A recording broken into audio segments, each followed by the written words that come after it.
Hello everyone, welcome to the series of infertility. हम infertility के बारे में काफ़ी कुछ डिस्कस कर चुके हैं। एग, ट्यूब्स, एंडोमेट्रियम सब कुछ डिस्कस कर चुके हैं। काफ़ी टाइम ऐसा होता है पेशेंट का ओवुलेशन टाइम पर होता है, एग जो है अच्छे से बन रहा है, रप्चर हो रहा है, ट्यूब्स दोनों पेटेंट हैं, खुली हुई हैं, यूट्रस की लाइनिंग अच्छी खासी बन रही है, यूट्रस का जो शेप है वो बिल्कुल ओके है, साइज भी ठीक है, लेकिन फिर भी बच्चा नहीं लगता। तो ऐसे टाइम पर हम सर्विक्स को चेक करते हैं और वेजाइनल इन्फेक्शंस को देखते हैं। सर्वाइकल फैक्टर्स की बात करें तो सर्विक्स का मुंह कई बार इतना छोटा होता है, जिसको पिन होल सर्विक्स बोलते हैं, कि वहां से स्पर्म्स की एंट्री ही नहीं हो पाती है। एक सुई जितना मुंह रहता है।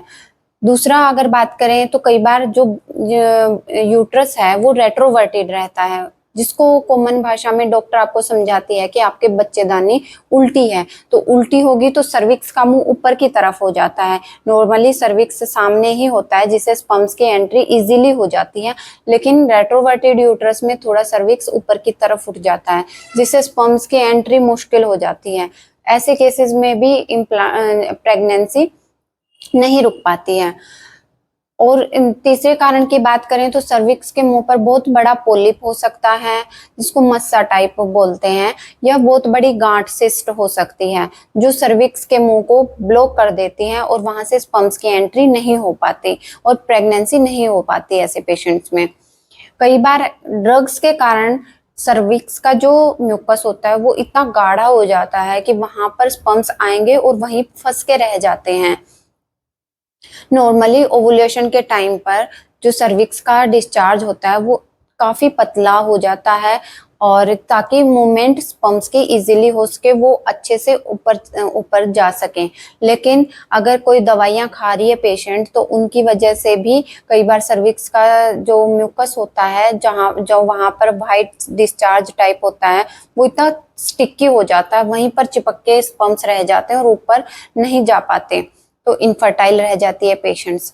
ऐसे पेशेंट्स में हमें करना क्या है, उनको चेक कैसे करना है।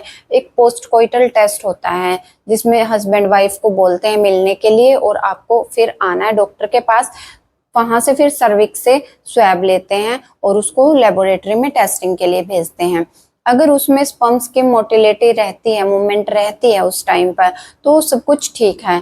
लेकिन अगर मूवमेंट नहीं है, एक भी स्पर्म की मूवमेंट नहीं है उसमें, तो आपको फिर ट्रीट किया जाता है कि हस्बैंड वाइफ को दोनों को अलग रहने के लिए बोलते हैं। 3 महीने तक आपको परहेज करना है, दोनों को ट्रीट किया जाता है। फिर हस्बैंड के भी टेस्ट होते हैं, और जो फीमेल पार्टनर होती है उसको भी ट्रीट किया जाता है। अब इन फैक्टर्स की अगर ट्रीटमेंट की बात करें तो अगर पिन होल सर्विक्स है तो सर्वाइकल डायलेटर्स होते हैं। कई बार सर्वाइकल डायलेटर से ही जो पिन होल सर्विक्स होता है वो खुल जाता है। सर्वाइकल अगर पोलिप है और सिस्ट है तो उनको सर्जिकली रिमूव कर देते हैं। अगर म्यूकस ज्यादा थिक है तो फिर वो ड्रग्स जिनके कारण उसका जो म्यूकस है वो थिक हो रहा है तो उनको बंद कर देते हैं। फिर अगर वेजाइनल फैक्टर्स की बात करें तो वेजाइना में काफी तरीके के इन्फेक्शंस रहते हैं, बैक्टीरियल, फंगल, प्रोटोजोअल। तो बैक्टीरियल में कॉमनली होता है निजीरिया, क्लेमाइडिया, इकोलाई और गोनोरिया। ये इन्फेक्शंस ऐसे होते हैं कि हम इनको नॉर्मली इग्नोर कर देते हैं कि वाइट डिस्चार्ज है और पेशेंट जो है वो डॉक्टर को दिखाने नहीं जाती, हो जाएगा ठीक दवा। लेकिन ये इन्फेक्शन अगर क्रोनिक हो जाते हैं, बहुत लंबे चल जाते हैं, तो ये ऊपर चढ़ जाते हैं, यूट्रस में एडहेशंस कर देते हैं, ट्यूब्स को ब्लॉक कर देते हैं अगर ज़्यादा बढ़ जाते हैं।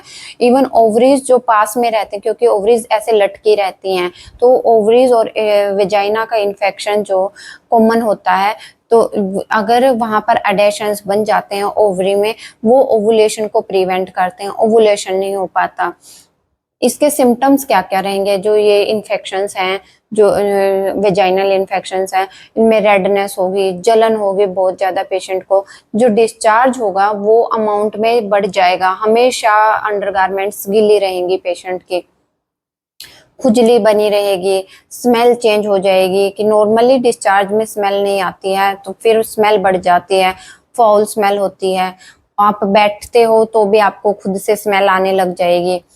पेल्विक पेन होना शुरू हो जाएगा। जो अडहेशंस होते हैं, अडहेशंस बन जाते हैं जो खिंचाव करते हैं, तो उससे पेन होता है, जिनसे कि अगर फर्टाइल पीरियड आता है तो उस टाइम पर पेशेंट इंटरकोर्स नहीं कर पाती है और वो फर्टाइल पीरियड मिस हो जाता है और प्रेगनेंसी नहीं रुक पाती है।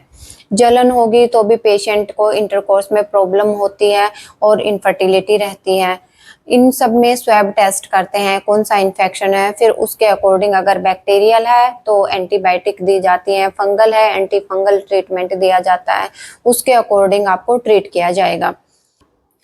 कई बार ये इन्फेक्शंस आपको रिपीट होते रहते हैं, आपने ट्रीटमेंट लिया फिर से इन्फेक्शन आ गया, फिर ट्रीटमेंट लिया फिर 2-4 महीने बाद फिर इन्फेक्शन आ गया, बार बार एंटीबायोटिक खा रहे हो, बार बार एंटी फंगल खा रहे हो, तो ऐसे टाइम पर आपको फिर वेजाइनल वॉश करवाना चाहिए।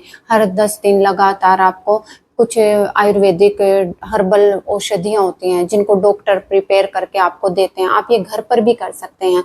वेजाइना को वॉश करने से वहाँ जितने भी बैक्टीरियाज होते हैं सारे वॉश आउट होके बाहर आ जाते हैं, उनके ग्रो होने के चांसेस ही नहीं रहते।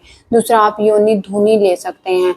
धुनी में आपको आप घर पर ही ले सकते हैं, जो धूपन होता है कुछ नीम के पत्तों का ले लो, अजवाइन का ले लो, या डॉक्टर आपको कुछ मेडिसिन्स देती है उनकी धुनी ले लो, तो उससे भी वहाँ पर जितने भी बैक्टीरियाज होंगे या फंगस है वो मर जाता है, खत्म हो जाता है कि दोबारा